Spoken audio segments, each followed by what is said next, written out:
baraarujin guriga horta marka ugu horeeya guriga soo baraaruji marka aad istalaasho oo wiilkaad talaasho oo walaalkaad talaasho ehelkaad talaasho markaas ka bacdi aad dadka banaanka ay qaadanayaan laakiin hadda aad istalaali ama aad kaliya talaalo ilmihi aad u diid faa'iido ma laha marka waa inaad marka hore guriga aad talaashaa kadib banaanka aad u bixisaa hadal wanaagsan oo macaan oo intii muslim lagu qiimeeyo lagu qiimo geliyo lagu tilmaamo lagu soo tilmaamo istalaala talaalku waa fiican yahay waa hortag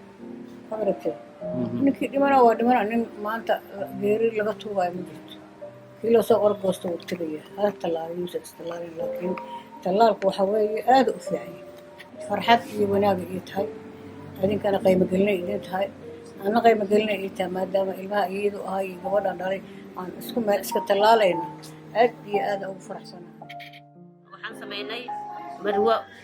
caafimaad jirto وأسرعنا وعي جلسة حافظة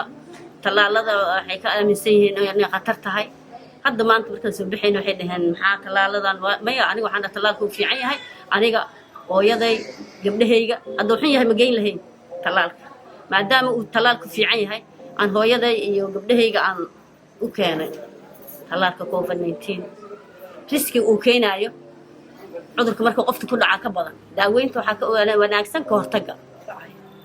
laba boqol oo qoys aan mas'uul ka ahay soo qorideeda ilmihii xanaaneentooda wacyigelintooda subax walba 7 guri aan tagnaa 7 guri subax walba tagnaa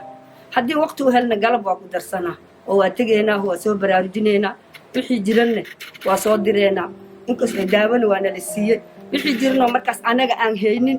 MCH ka soo dirnaa warqada loo soo qoraa warqadiya loo keenaa sidii daawada inta ku helayaan wixii dhalma rabane meesha dhalmada usoo ما شاء الله وين ودي علين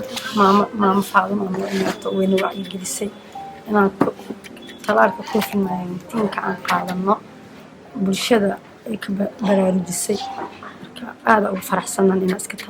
طلعت كوف ما يمتين يعني عذر كان يعني يراني وينان مكرنها لكن سوحة قرب بدن عمو ونكسم إنه قفك استلاره وروعة فماذا نوع مادي هوي ما دام وعجلس أنا كنا هوي ما دام إنه وعجلس صاصة ماشي نقول معنا طلالك أو خادنا أني قوس كجبنا فاضي من ده يهرت إسكول هين عافي ماذا إسلهين يدا وحك صوب حدي إسكول كانيتو مع اللي يدير كل جدا أنا وحك صوب مرتيني مرك عافي ماذا وابس لهين ساسة تام مدبنا نحد يقشيد إيميلها سيدقنيت كدي بحيسود دكتي حافظين وابري الحمد لله وحي soo gashay 200 qoys oo aniga aan mas'uul ka ahay soo gashay baraarujintii aan waday ayay markaas la kulanteen nisfaadu inta ma degantaa meeshii aan isku salaanay iyadii ilmaheedii iyo qoyskeedii iyadii meeshii aan ugu sheekay waayo ma shaqo ii soo raadis aad u atiin war anaga booli iyo waxaana marwaan ku jirnaay ma soo gashay بس ساسة عبارة تسكوش شيء كيساني هيا بولالي أنا وادقة حاسة عصبة الحال والصور عن عدي صوب حباي براروجين دم بوركورة عدد بدن وحاجة عصوب وحد سود دقي سيدي صور عني يعني معلي جر شم قوس عمل مياه لح قوس وقداش يد الدقنات ويد سفع سوية قاني عن وذا التقني سيدي هذا نتكلم الأسبوع براروجية إنه عافمد مر والبا مالين والبا وحي كور قبتها هو يدا قرقيد الدقن أي صبح والبا إسو سلاتان ليه كرا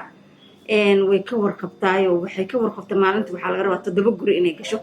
waxay kamid ahaayeen dadka muxuu ahaa dadkii maanta aad la kulantay waxay kamid ahaayeen dadka deegaanka degmada Waabir degan ayay kamid ahaayeen oo ay la kulantay marwa caafimaad ay la kulantay ka soo wacyi gelisay muxuu ahaa maadaama coronavirus oo jiro oo cudur halis ah oo yahay oo talaaladina ay socdaan ayay ka soo wacyi gelisay sidii xarunta ay ku imaadeen ay talaalkooda ku qaateen